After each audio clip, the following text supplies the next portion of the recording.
নমস্কার। শ্রী শ্রী রামকৃষ্ণ কথামৃত প্রথম ভাগ। বিজয় শ্রী রামকৃষ্ণের প্রতি। মহাশয়, আপনি বজ্জাত-আমি ত্যাগ করতে বলছেন, দাস-আমিতে দোষ নাই? শ্রীরামকৃষ্ণ: হ্যাঁ, দাস-আমি অর্থাৎ আমি ঈশ্বরের দাস, আমি তাঁর ভক্ত, এই অভিমান, এতে দোষ নাই, বরং এতে ঈশ্বর লাভ হয়। বিজয়: আচ্ছা, যার দাস আমি, তার কাম ক্রোধাদি কিরূপ? শ্রীরামকৃষ্ণ: ঠিক ভাব যদি হয়, তাহলে কাম ক্রোধের কেবল আকার মাত্র থাকে। যদি ঈশ্বর লাভের পর দাস আমি বা ভক্তের আমি থাকে, সে ব্যক্তি কারো অনিষ্ট করতে পারে না। পরশমণি ছোঁয়ার পর তরবার সোনা হয়ে যায়, তরবারের আকার থাকে, কিন্তু কারো হিংসা করে না।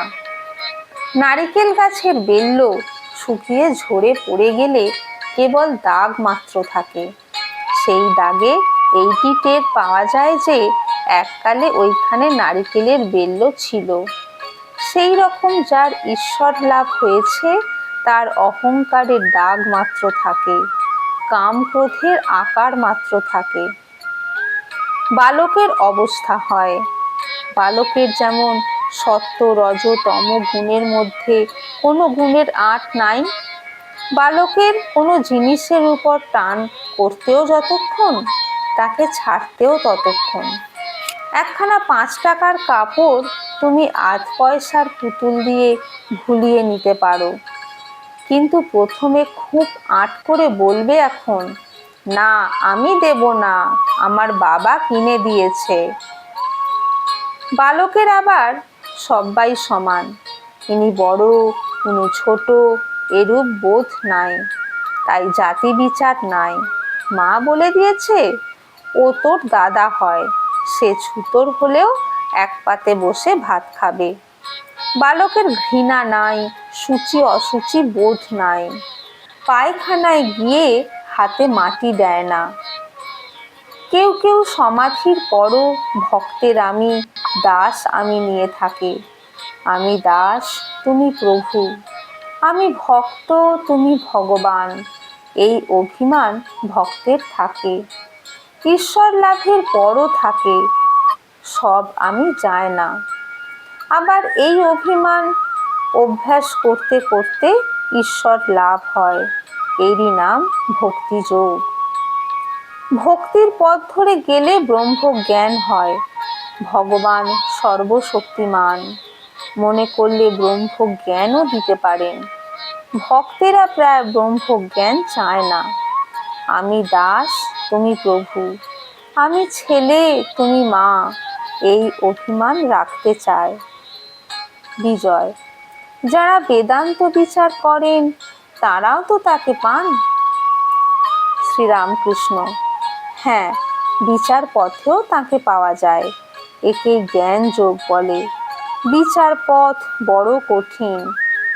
তোমায় তো সপ্তভূমির কথা বলেছি, সপ্তম ভূমিতে মন পৌঁছিলে সমাধি হয়। ব্রহ্ম সত্য, জগৎ মিথ্যা, এই বোধ ঠিক হলে মনের লয় হয়, সমাধি হয়। কিন্তু কলিতে জীব অন্নগত প্রাণ, ব্রহ্ম সত্য জগৎ মিথ্যা কেমন করে বোধ হবে? সে বোধ দেহ বুদ্ধি না গেলে হয় না। আমি দেহ নই, আমি মন নই, চতুর্বিংশতি তত্ত্ব নই, আমি সুখ দুঃখের অতীত, আমার আবার রোগ শোক জরা মৃত্যু কই? এসব বোধ কলিতে হওয়া কঠিন।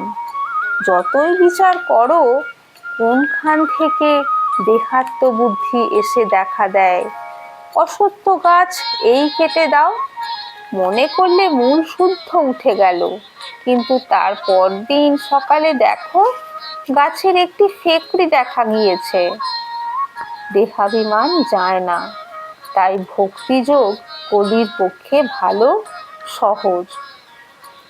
আমি চিনি হতে চাই না, চিনি খেতে ভালোবাসি।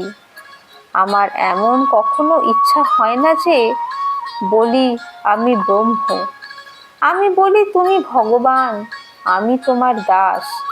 পঞ্চম ভূমি আর ষষ্ঠ ভূমির মাঝখানে বাজ খেলানো ভালো। ষষ্ঠ ভূমি পার হয়ে সপ্তম ভূমিতে অনেকক্ষণ থাকতে আমার স্বাদ হয় না। আমি তার নাম গুণগান করব, এই আমার স্বাদ। সেব্য সেবক ভাব খুব ভালো। আর দেখো, গঙ্গার ঢেউ, ঢেউয়ের গঙ্গা কেউ বলে না। আমি সেই, এ অভিমান ভালো নয়। দেহাত্মবুদ্ধি থাকতে যে এ অভিমান করে, তার বিশেষ হানি হয়, এগুতে পারে না, ক্রমে অধঃপতন হয়। পরকে ঠকায়, আবার নিজেকেও ঠকায়, নিজের অবস্থা বুঝতে পারে না। নমস্কার।